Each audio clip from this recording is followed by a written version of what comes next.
Hello, Resident Evil fans, and welcome to my very unorthodox, amateur, recorded without a script in mind, 2006 style, I guess 2007, because that's when I started YouTube, not on this channel, recording where I sit here and ramble about Resident Evil, which is my favorite series. You can see I got the little Wesker replica Samurai Edge pistol underneath my TV set there. I got the Resident Evil 2 poster.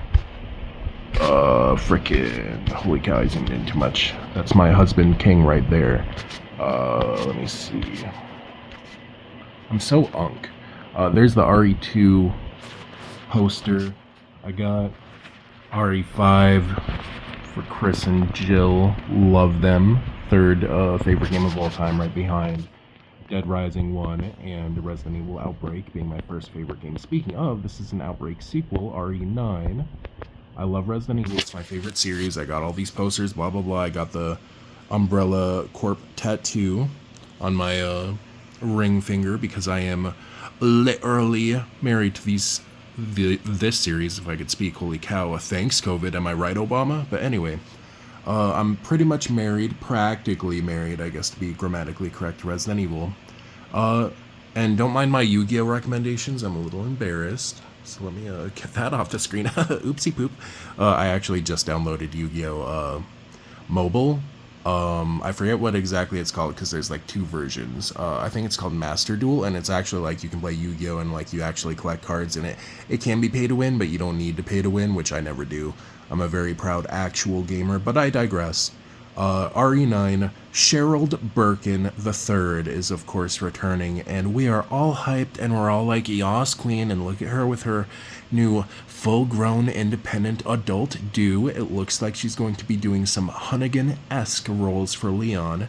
However, and this is the good part, this is where I'm a real fan of Resident Evil. I have every Resident Evil achievement on Xbox. I've played and mastered every mainline Resident Evil game, and like pretty much like almost all of them except for like the ones on the Wii because I never played them.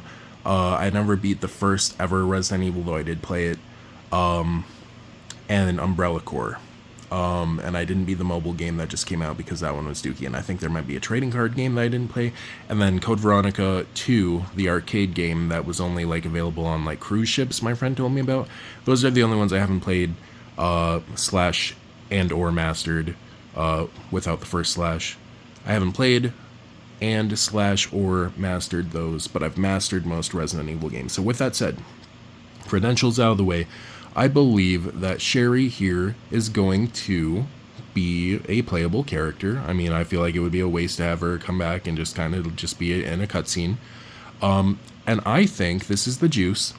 I think that whoever is doing this Raccoon City reunion is trying to do the whole, we're Umbrella, we're the bad guys, we're gonna resurrect Umbrella, Neo Umbrella, RE6, but it's RE9, we turn the 6 upside down and reuse the plot, And I think what they're going to do with Grace here, who is the daughter of Alyssa from my favorite game, as I mentioned, Resident Evil Outbreak, and Outbreak 2 is technically my favorite, but they have the same cast. And I'm very much looking forward to seeing like what the canon continuation of Outbreak storyline is with Alyssa and her daughter. Because Outbreak had a bunch of different scenarios and different ways to escape Raccoon City. So I'm curious what the canon route of that game, the canon storyline is. But I think I already know, and this is where the theory comes in. I believe that in the first Resident Evil Outbreak game, well, I know that in the first Resident Evil Outbreak game, there is a scenario at the end of the game called Decisions, minus the stuttering part at the beginning, where you are in the university, and I think it's actually like the best like level in all of Resident Evil Outbreak. Maybe the police station is a bit better, but it has that annoying gas that like artificially speeds up your rate of death with your virus meter, but I digress. Decisions is the University of Raccoon City. Big old building with a big old basement. And there's so much to do. You run around, you gotta evade the tyrant, you gotta shock the tyrant, you gotta figure out these puzzles that are like scattered around the whole university, and it really feels like a whole university. And I remember playing that online back in the day. Oh, I'm so OG. Oh, look at me. On the PS2 back in 2007 is when I played it online, right before they shut the servers down. Shout out to the fact I was playing SVR07, SmackDown vs. Raw 2007, and I got into that for like a month straight. And then by the time I went back to play Outbreak 1 online with, my pals on there, it was gone. There was just a thank you message. Thank you for playing. Our server is shut down. Meh. And like that was it. And then I was just like staring at my screen for like an hour. But good times. But anyway, ADHD aside, just kidding. That's not going to go away anytime soon, especially in this video at this rate. But anyway, I believe that they are going with the route at the end of Decisions, where Alyssa, presumably, got the Daylight Serum, which is a literal cure for the T-virus, which is a factor in Resident Evil Outbreak. It allows you to be picked up when you're down instead of dying when you're down, which is nice, but it does impose a timer for each little scenario that's roughly like 15 to 20 minutes, 30 minutes sometimes. But if you get the Daylight, you literally wipe the virus from your body and it can't get to that 100%, which is when you actually die in those games. So I believe that Alyssa took the route of getting the Daylight Serum, the antivirus for the T-virus, and I believe that was her canon way of escaping Raccoon City. And where does this tie into RE9? I believe that her blood, her T-virus antibody-filled blood, was passed down to Grace. And when Alyssa, whatever happens to her in this game, I won't spoil like what little bits I've seen in gameplay and the trailers and stuff like that, but whatever happens to Alyssa, because there is some like drama that happens with her, I believe Grace is also involved because she also has the same, antibodies in her blood as Alyssa. And this is all where Sherry comes in. Sherry, as RE OGs and new fans and even every casual watching this video knows, Sherry had I don't know how they like explain this in the lore, but essentially her dad infected her with the G virus. I think it was like the G virus like sensing that she had the same blood type, so it was like compatible because it had already mutated and adapted to her father William's blood. So like in the virus's like mutated monster form, it was like, oh, this is the same compatible blood type, let me infect her too. And then they literally had to get Sherry a antibody for the G virus. They had to cure her, and now she has those antibodies in her blood. And in Resident Evil 6 they even addressed that she has regenerative healing abilities. And I believe that she is, I think it would be a cool twist if like she was like kind of playing the Hunnigan role for Leon, and maybe like she got lured out there, or even like the people that were like going after Leon like got her, and then like she got dragged into it that way. But I think there's going to be a lot involved with the antibodies in their bloods, and I don't expect Jill to come back. I know a lot of people like Jill, myself included. I don't expect her to come back, but she also was infected with the T-virus via Nemesis, or just general zombie, but I guess Nemesis is the canon way because he like infects her with his tentacle slash in the original, and then and the remake as well. We love the remake. We don't judge here, even though it cut out Mercenaries, RIP, and the Decisions, RIP, and it introduced frickin' not Reverse. Reverse was so trash. What wasted potential. I literally got the achievements for Reverse in like a day and then never touched that game again, and now the servers are down. Haha. RIP, LOL. Frickin' what was the 1v4 fucking mastermind game called? It was Resistance. There we go. Holy cow, I am unk.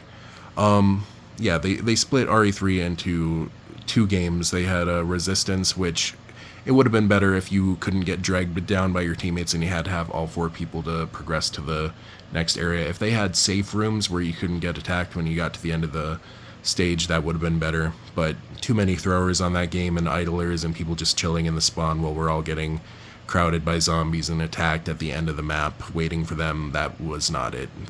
They do a lot of these Capcom multiplayer games where they And I'm so sorry to go on this tangent rant. I'm not sorry. They do all these Capcom multiplayer games where they have such great concepts, and they have the roster, and they have the fame, they have the clout, they have the budget, give or take. I know they like to underfund Resident Evil games for some reason, and they like to rush them as well, SMH. That's shaking my head for you youngsters out there that don't know acronyms as well as us unks do. But pardon my unk cough. I'm just so unk. I'm triple unk. They make these Resident Evil games where they have these great execution or great concepts, not great executions, and terrible executions, where they just have, like, in Reverse, it was just a run around, get shot in the back simulator, and then get your kill streak stolen, and have the person that steals your kill streak or is holding it run away and purposely die to somebody else. Just enabling toxic, cowardly, unfun gameplay. And in Resistance, it was just a lot of just getting weighed down by your team. Just, oh yeah, you need to play in a squad of 4 people, and you need to sweat at that game, or you're not going to have fun. And that's not fun. That's cringy. That's desperate. It's a party game that takes place in a non-canon Resident Evil universe, where survivors are going around sticking it to the masterminds. It's not meant to be serious in any reality. But if you didn't fully coordinate with your team, then you would get dragged down by throwers or newbies. And yeah, they need to just make it so. I think Left 4 Dead is the best example where it teaches you to rely on your team and depend on your team and be there for your team because it's beneficial. But at the end of the day, it is, like, technically still possible and capable for you to, you are capable of carrying if absolute need be, even though it will be way more difficult. So just going forward, do that in your multiplayer Resident Evil games. Don't make it reliant on other people, especially randoms. Just don't make it reliant on other people. Make it encouraged and rewarded if you get along with and cooperate with other people well. Don't make it a requirement. Don't make a player's hands and fate of their game rely on others. Just put the results of how they survive and how they do out of their own hands. That's bad game design. Anyway, rants aside, RE9, I think all the antibodies are going to come into play, and it's going to be Gucci. We could even see Jill. Maybe she makes a little surprise comeback, and everybody goes nuts, and, oh my god, RE9, Jill reaction, whoa, whoa, whoa, whoa. And it gets a billion gajillion views, and oh my god, Home Alone face. We clap the hands around our cheeks, and we make the O face at the camera. Excuse me.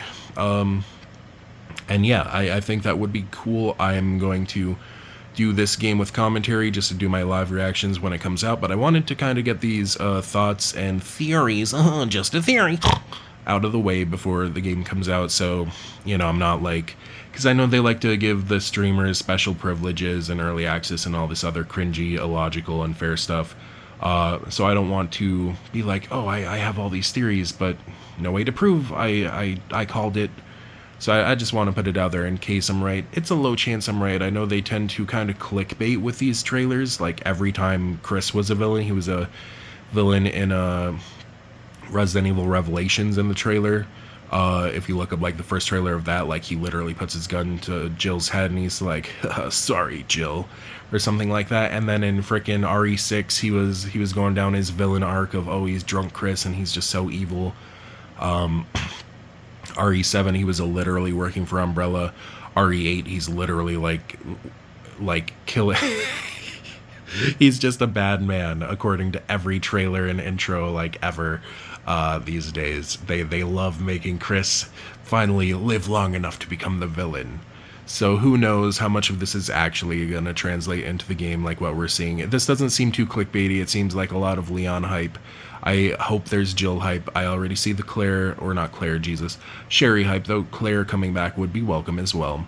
Ada will 99.999% make an appearance because Leon's in the game, and I don't believe she's ever been in a game, or Leon's ever been in a game without her, so it could just be a big ol', to quote Carla from RE6, a Raccoon City reunion. Or was it Ada that said that? I think it was Ada. But yeah, I think it's going to be a lot of surprise reveal stuff, and it's going to be hype. I think that the antibodies for the viruses are why Grace Ashcroft is going to be like involved. And I think that because of those antibodies, I'm just gonna say it. I don't think, well, spoiler for RE9's like kind of like trailer opening stuff, but Alyssa like is allegedly clapped, like she's dead, and yeah, I don't think she's really dead. I think that there could be like some regenerative healing involved, or like some other kind of like rug wool being pulled over the eyes, kind of smoke and mirrors kind of stuff. But we'll see. Maybe I'm completely wrong in coping, because I do love her, and I love that game. I would love if Kevin, the cop, was like her dad or something, somebody, because he is my favorite character from that game, and he has a great butt. But anyway, we'll see. Who knows who her dad is? For all we know, Leon could be her dad, because she is very blonde, though I doubt it, because I feel like he would have referenced like at some point. Shout out to Leon for always having these young blonde baddies in his games, like whether it's Grace or Ashley or Sherry now.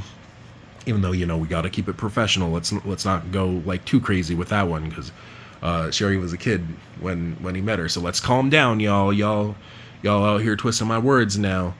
But yeah, shout out to Leon for being a Chad pimpin' Chad, and you know, calling out everybody for going to bingo with a scoff. Bingo. And just having personality in a series where characters tend to not really have personality. They tend to kind of just be one note, blank slate good guys. I liked that Chris was drunk and had a little character arc in RE6. I like that RE3 remake Jill was a bit of a sass queen, if I, you know, want to understate it. She was kind of a B word, you know, tugging at the collar there. Oh, but I liked it, because it wasn't just like, oh, I am pretty and perfect and relatable. Oh. It was nice change of pace. I like Wesker. He's my favorite villain of all time. Samurai Edge is my favorite gun of all time, like I said. Classic 15 bullet capacity, and love that design. Agent has my favorite like physical design of any Resident Evil character. I'm rambling now, if you haven't noticed. He was the first like male Resident Evil character to get like slapped into tights. I love tactical tights on male characters that are like serious and not like portrayed in a goofball, like silly, or look at me, ooh, I'm so sexy, ooh, girl, like ridiculous way.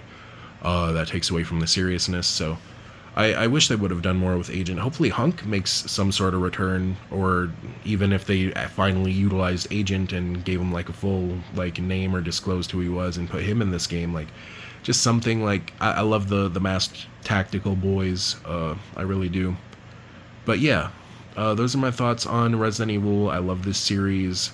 Yeah, like I kind of brief rambled at the beginning, I've played and mastered almost all of them. I have every single achievement on all of the Xbox Resident Evil titles, excluding duplicate games, such as like RE1 and 0 on 360, but I have the achievements on Xbox One, for example.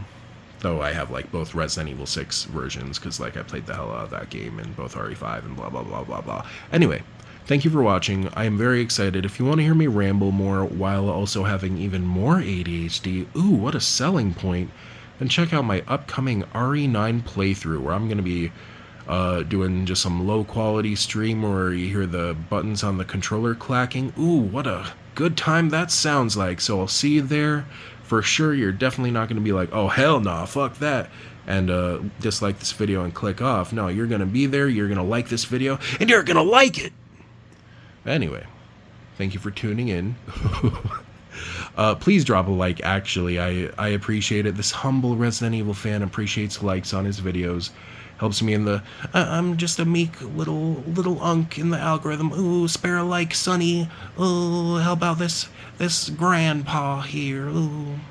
And, yeah. Thank you for viewing. Thank you for listening to the ramble. I hope you were entertained mildly, even though I was so all over the place. Unapologetically, honestly. And, yeah. We'll see about that RE9. I am hyped to see the conclusion of the Resident Evil Outbreak series storyline, regardless of how it turns out. It's a very, very good time for us true Resident Evil fans. I guess that's kind of gatekeepy. I don't want to be cringy like that. Us hardcore, long-term Resident Evil fans that also know about Outbreak, because there are like hardcore Resident Evil fans that kind of slept on that game because they didn't advertise that game for like a long time, and everybody slept on it until like 17 years later, like around like freaking, because it came out in 2003, 2004.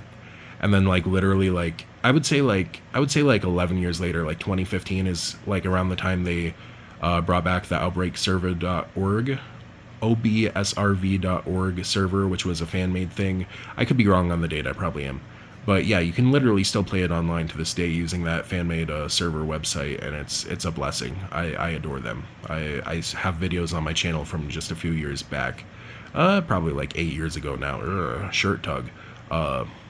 From me playing online, and it still holds up to this day. Just such a perfect game that was so ahead of its time. It had NPCs, like over 100 different playable characters. I should have said this stuff at the beginning. Built-in in-game communication system, which you could also use to find other people on the map, but it was proximity chat kind of based. It was location based, like how close you were to them is how well you could hear them. If you were in the same room, you'd hear them fine. If they were like nearby in a nearby room, then you could kind of hear them. But the joy of that, like back in the day before like headsets and microphones, and when people were first starting out playing video games online, was just not knowing, like, is my whole team dead? Are they alive? Do they need help somewhere? And like you're searching their map looking for the little yellow icon that would appear if they were like on the ground dying and they needed to be picked up, or it would be green if they weren't on the ground and they were just chilling and talking to themselves to kind of let people know where they were. That was a little Outbreak insider tip, is you could just spam ad libs as you ran around just to like make sure people that looked on the map knew exactly where you were, because it was like up to date and it would do a green dot at your exact location in whatever room, as long as they had the map and as long as they were searching on the map. Anyway, yeah, should have established my love and knowledge of Outbreak like at the beginning. I kind of did, but then ADHD, you know me. Yeah, super advanced game. I feel sorry for the people that never got to play it online. You can still play it online to this day. People use emulators. I don't condone any like piracy of any kind. I truly don't. Genuinely, I feel we should support the artists and the creators, even retroactively. Like if you chose to sleep on the game, have the consequences, pay for a copy that somebody else bought, or just get that somehow legally in a way that, yeah, just reward creators and artists for their hard work. Don't just feel entitled to get shit for free. But anyway, that's my lecture. Hope you enjoyed. Love you. Thank you for watching. I don't love you. I don't even know who you are. Bye. But also thank you for watching. Leave a like. Subscribe. Hit the bell. Hit all notifications if you want. Stay tuned for RE9 if you want. No pressure. But also, thank you for watching.